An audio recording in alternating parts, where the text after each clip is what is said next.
everybody. Welcome to It's Worth a Shot. Today we're going to be going over COVID-19 vaccination, strategies for success, and then also a tip sheet for managing during the pandemic. Next slide, please. Couple housekeeping items. If you're not speaking, if you could make sure you're on mute, we'd really appreciate it. And if you do have questions, go ahead and put them in chat. And we will try to catch them. And if we don't catch them, feel free to come off of mute and ask at an appropriate time, and we will definitely get your questions answered. Also, if you have any ideas or topics for future It's Worth a Shots, we'd really appreciate if you pop those into chat for us. And as you know, we do have these every Wednesday, so we will be back next Wednesday as well. Next slide, Mary. So this is actually our 33rd It's Worth a Shot. So if you can believe it, 33 weeks of this. We want to thank everybody for our guest speakers that come, our collaborating partners, and the attendees who have been regularly supporting us in our endeavor for this webinar series. And so we just want to take the time to say thank you. But also Mary is going to put the evaluation link for our webinar in the chat right now, and we're hoping that you'll fill it out for us. Usually we put it at the end of the presentation. We're hoping that if we put it in the chat now, that you guys can potentially fill it out while we're giving the presentation, or right after, but we appreciate your help with that. And then next slide. So our today's guest speaker is Maria Costello. She currently serves as the Director of Staff Education and Infection Prevention for Ohana Pacific in Hawaii. She works with 8 Hawaiian facility partners to design and deliver educational programs. She also works across Ohana Pacific Health to coordinate and plan infection prevention and control activities. Maria earned her BS in nursing from the University of Colorado and her Master's of Science in Nursing Administration from the University of Hawaii in Manoa. So without any further, I'll turn it over to Maria. Hi, thank you. And you can go ahead and go to the next slide. So I just wanted to start by saying this is actually the last day of National Immunization Awareness Month. The purpose is to highlight the importance of vaccination. I think when the anti-COVID vaccine thing became big, it kind of spread over into anti-vaccinations in general. And I think that's something we really need to keep working to reverse. So this site, CDC, has a lot of resources, not only for COVID, but all the vaccines. I know in long-term care, we mostly worry about the big 3, COVID, influenza, and pneumonia. And I know for pneumonia, there's the new ACIP recommendations with, the new PCV 15 and 20s to incorporate. And now just today, right, they just approved the new bivalent COVID vaccines. So now we got to figure that out. So next slide.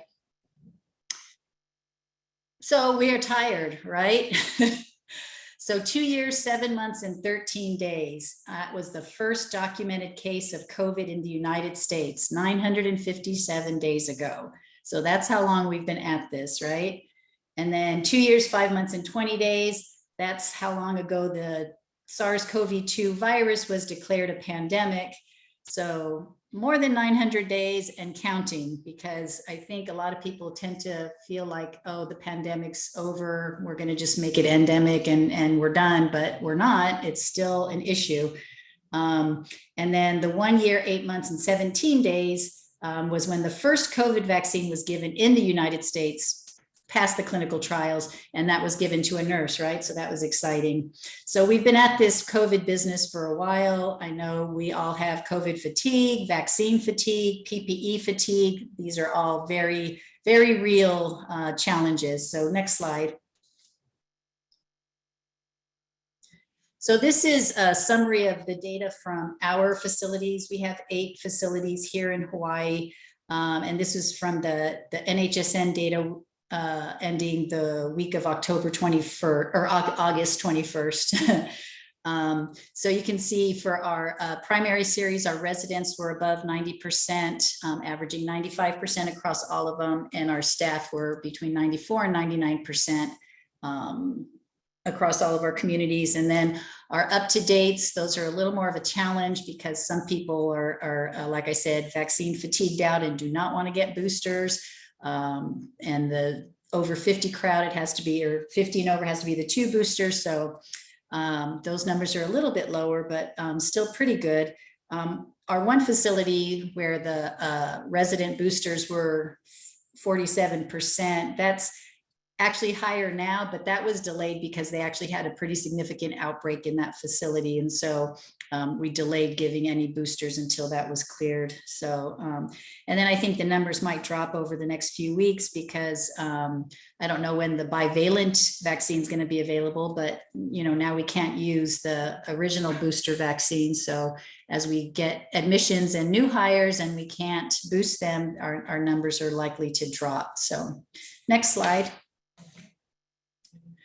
So when we first started 900 plus days ago, and the messenger RNAs were the new thing. I think education was just so important. We had to educate ourselves on everything to do with the new messenger RNA vaccines to be able to educate others and to be able to explain the why and share that information with our staff and with our residents and families. For staff, we actually scheduled mandatory in-services where we required them to come and hear the information firsthand before we started with our vaccine clinics. We also posted the information in our break rooms. We used what we call toilet trainers. In the bathrooms, we posted information. For our residents and families, we gave verbal information. We made phone calls. We posted and sent flyers, information letters. We used resident council to try to get the information out. And we tried to generate a lot of excitement, and kind of the same thing now, right? With the new bivalent vaccine, we kind of need to, just explain, like what a miracle this was. These messenger RNA vaccines, everybody thought, oh, it's so new, but these vaccines, this mechanism was around for a long time and just not successful, in some efforts, but thank God it was for COVID. And, that's kind of what we try to convey is, again, we were young and naive that, this vaccine is the way out of the pandemic. If we can just get everybody vaccinated, boom, the pandemic will end, right? So that was kind of when back in the day, we really thought, gosh, everybody just get vaccinated and this will be it. And then, organizing these vaccine clinics, we were working with the pharmacy partners, so we had to coordinate when and how much vaccine. For us, what was really successful was actually signing the staff up ahead of time. So we actually let them know when the vaccine clinics were going to be and the times, and they could sign up for time slots. Because again, we also wanted not to have a bunch of people congregating at the same time waiting for their vaccines. So, a couple of weeks ahead of the clinics, we actually had staff sign up for their preferred time slot. Then we could go behind them, and who hasn't signed up yet, talk to them, get them signed up. So it kind of increased the accountability, right? People felt like, oh, I've got to go at this day and this time.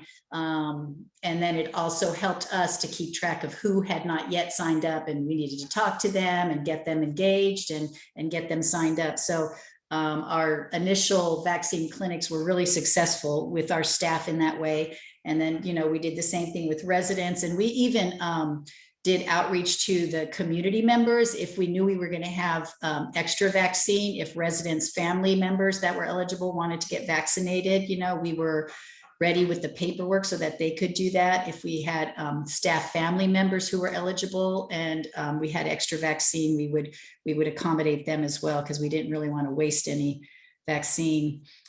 So for our awareness, like I said, we had a lot of flyers posted. We sent the staff text and email reminders as the closer we got to the clinic, so they wouldn't forget their appointed time.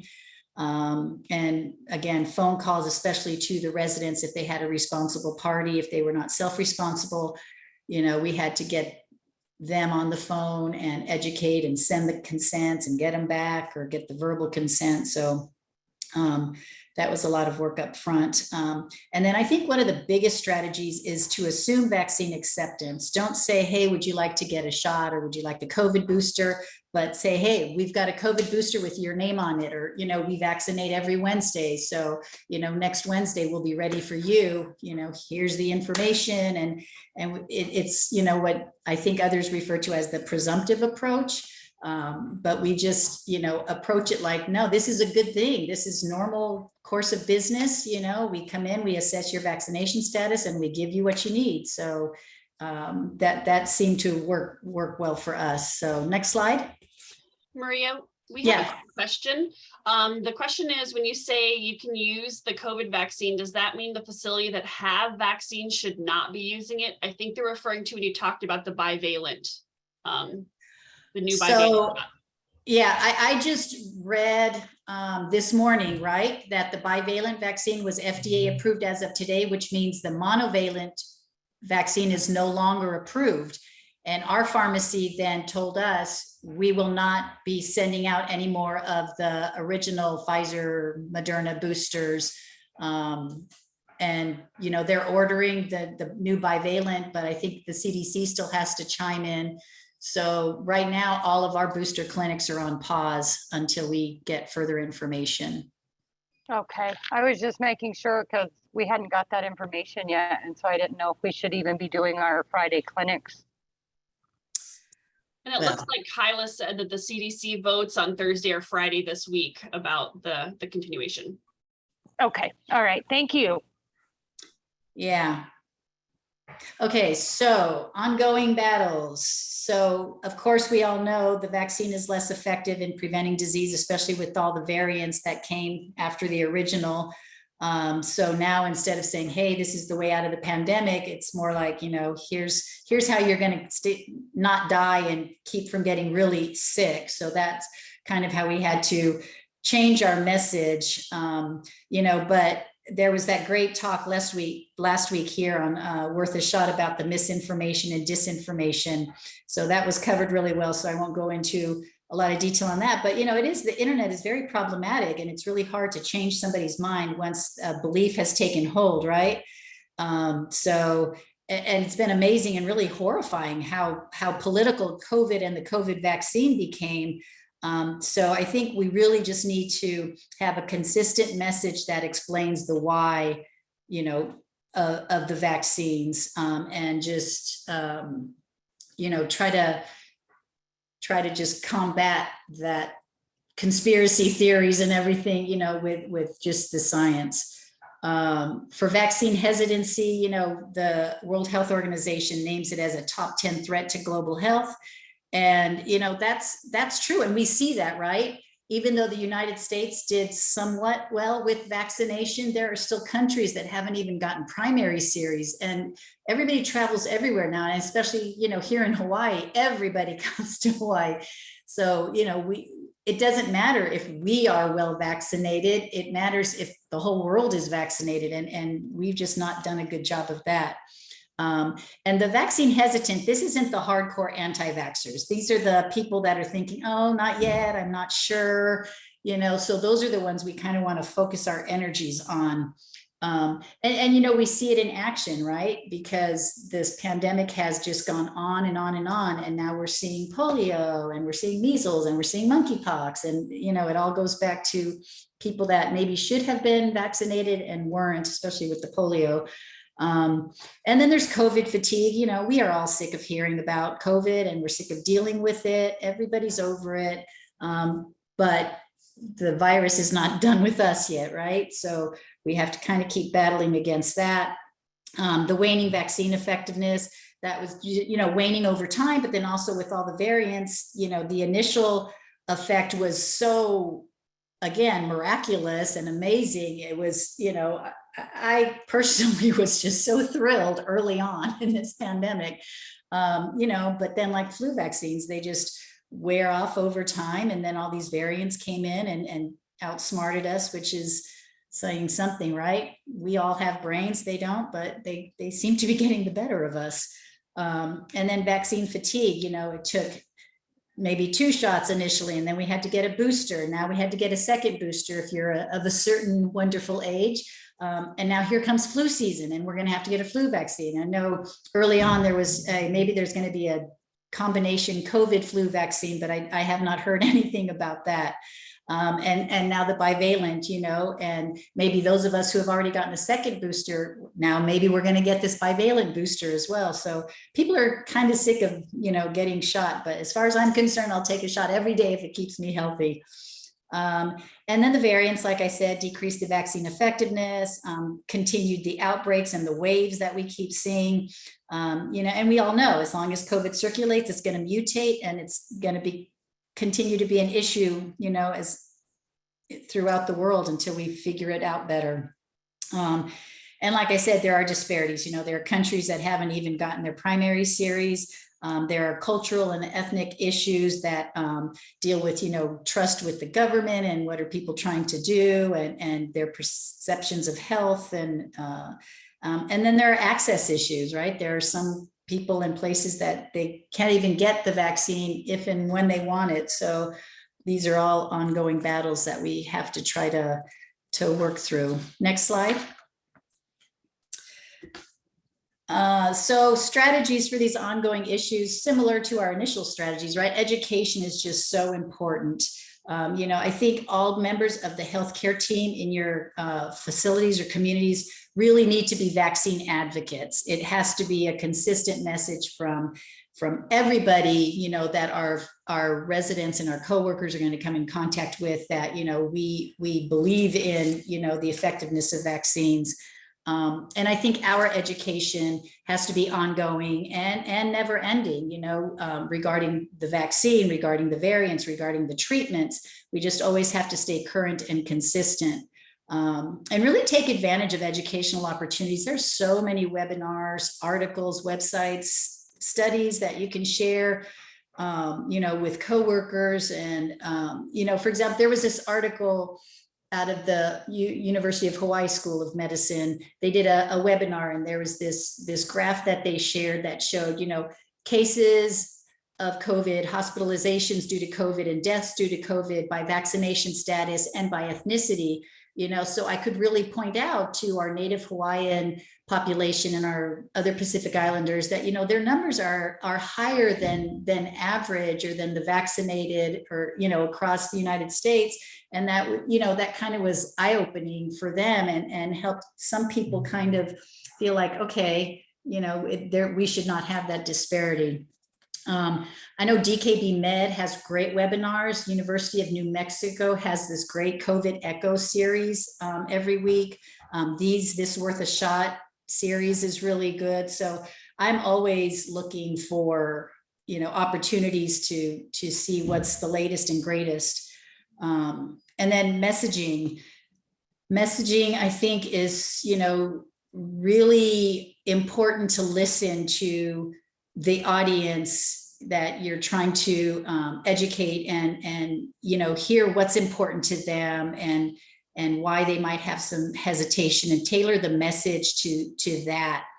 Consider their health literacy, consider if English is their second language, and not necessarily have just these canned talking points, but make them personal, either your personal experiences, and or try to tailor them to the group that you're speaking to that is going to help. For example, I know side effects are a big issue when people have some vaccine hesitancy. They're worried that the vaccine isn't safe, or they're worried they're going to feel like junk if they get it, which some of them will. And I know I went through various side effects during the different boosters, but if we explain the why, why they might feel that way, and then even empower them, you should sign up for VSafe or report it through VAERS, and be a part of the science that, collects the data on how these vaccines affected us, then that kind of empowers them, right?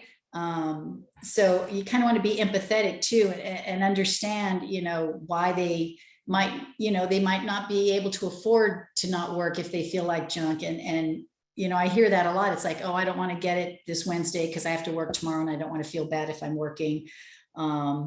So, explain how you can treat the side effects, so just be real empathetic to their concerns, their beliefs. Even if you don't share their beliefs, you can acknowledge their feelings. You don't necessarily have to, buy into and validate those beliefs, but we can certainly appreciate how they feel. I mean, I know if somebody today just slapped me across the face with cold hard facts that COVID was fake, I just wouldn't believe it, right? And that's kind of the way other people think about it, that this just isn't a real thing. And I'm not going to be able to change their minds, right? All I can do is share information. So some people, like they're afraid of the vaccine. We always say, we can't guarantee it's 100% safe because nothing's 100%, right? But the side effects of the disease, or, to me, are scarier than maybe the side effects of the vaccine, because the vaccine is more controllable, right? And we can see what's happened with COVID in our families, in our communities, in our facilities.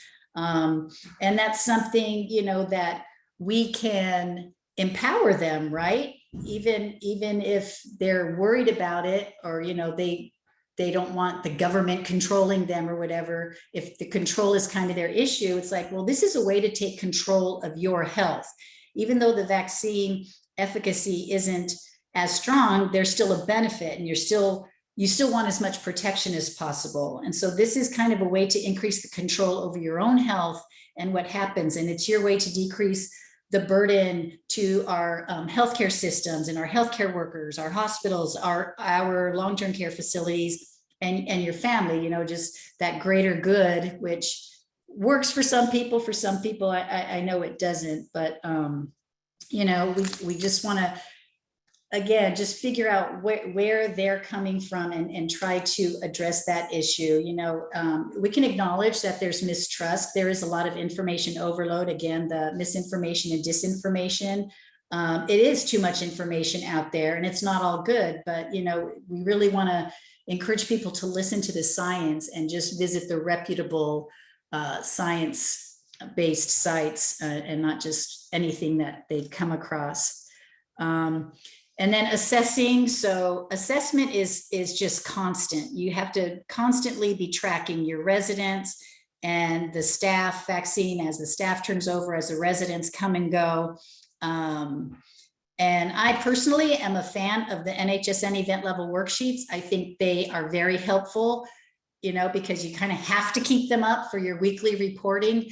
But if you do keep them up, the weekly reporting is so much easier. So I'm a big fan of that. And then collaboration, again, collaborating with pharmacies. We partner with our pharmacy. So every Monday we send it in order. They deliver it Wednesday. We do our clinics on Wednesday. So that's kind of a standing pattern. But you also have to find out vaccination status, right? We don't always know. The residents don't always know. So we have to talk to their PCPs or whatever pharmacy initially vaccinated them. Our unit coordinators or ward clerks help us gather that information. The nurses talk to the families. It's just this combined effort to either get the vaccine or to get the vaccine information we need.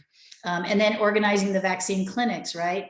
It helps to have set days and times because everybody kind of gets into a routine, but somebody has to order it. When is it going to be delivered? Then there's paperwork up front, there's paperwork during, there's paperwork after, there's the cards. There's just a lot of organizing the process so that nothing falls through the cracks.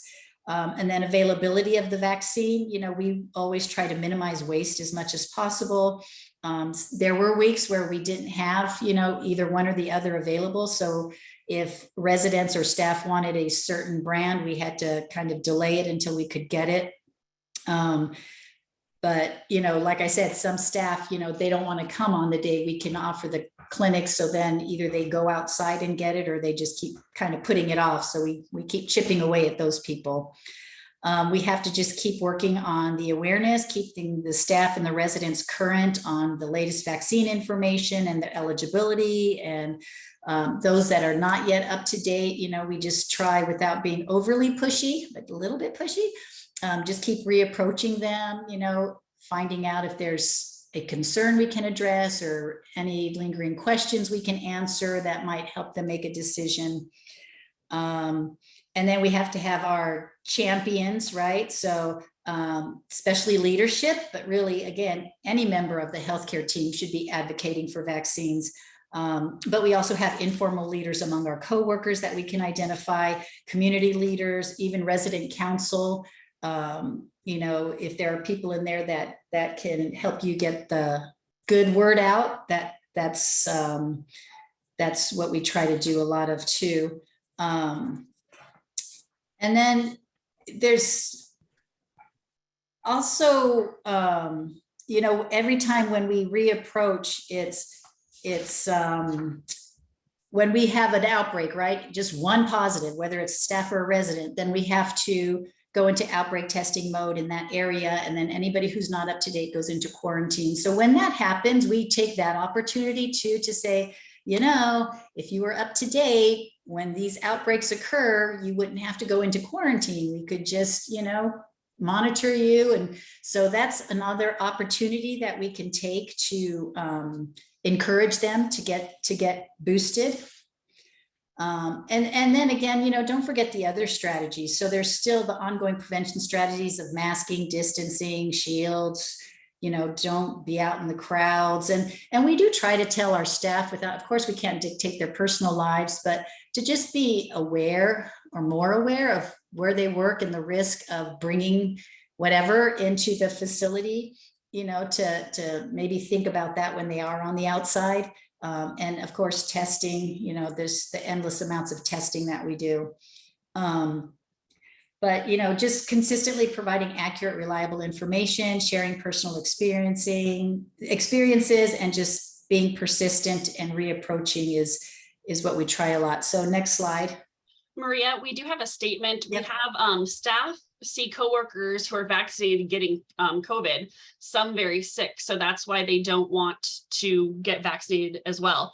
Do you have a statement for that or anything that you say when that's a circumstance that comes in with coworkers?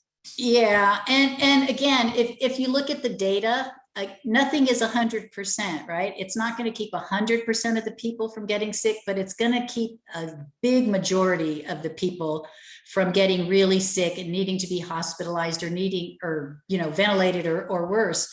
So yeah, we can appreciate that because we know not everybody's going to mount a great response, right? So I just keep pointing to the data and just showing, there is a significant gap in illness and severity of illness between those that are up to date and those that are not. And that's what I keep saying. I said, yeah, I can't guarantee, you're not going to get really sick, but you've got a much better chance of not getting really sick if you are up to date with your vaccines. Okay, and then we had another question. They wanted to know what pharmacy you use in your area that you can order and they deliver to you. We use PharMerica. Okay, good to go. So next slide.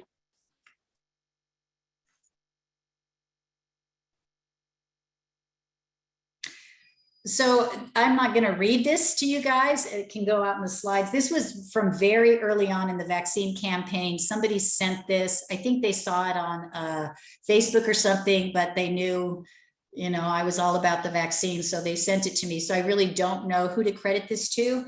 But I thought it was interesting. And even though it was from, what did I say, over 600 days ago when we started vaccinating, I think it kind of still holds true. Why should we vaccinate, and not just COVID, but in general. So next slide. So another resource that I came across, and you all probably already know about it, is Moving Needles.